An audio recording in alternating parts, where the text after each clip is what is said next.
All right, I am Dr. Dusica Babovic-Vuksanovic, and I am clinical geneticist, pediatrician, and the chair of Department of Medical Genetics at Mayo Clinic in Rochester. Doctor, could you explain what is a diagnostic odyssey?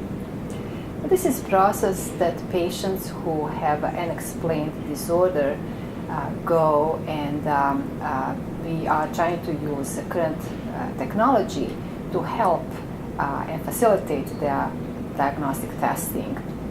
So many patients who have undiagnosed disease are going for years without diagnosis, and they are undergoing different tests and procedures without having any answers. So what we are trying to do right now is to use our knowledge and expertise, and also a genetic technology and testing, including next generation sequencing, to diagnose some of these difficult cases. And is this a fairly new process because of the advent of genetic testing? Yeah, this is very new. We did not have ability to do this 2 or 3 years ago. So this is very new technology, which is bringing a lot of hope to do predictive testing, to know how to treat patients, how to monitor for potential complications in a certain diagnosis. But also it's sometimes difficult to explain what results mean, because there is a lot of variations in a human genome which we do not understand well at this time. And who's a good candidate for exome testing, and how much does it cost?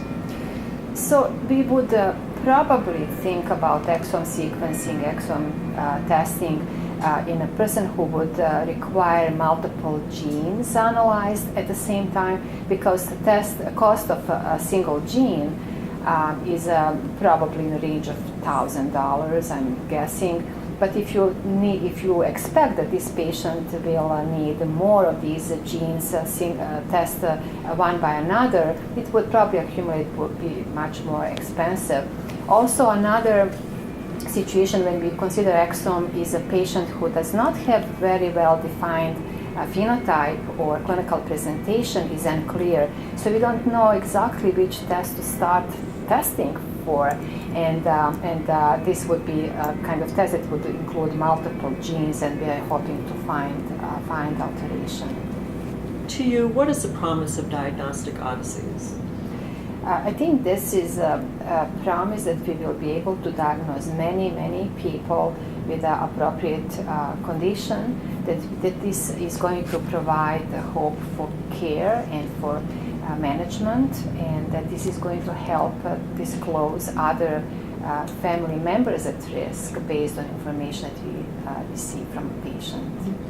And then can you briefly trace the 3 brothers who suffered from Hartsfield syndrome and what you discovered was the cause?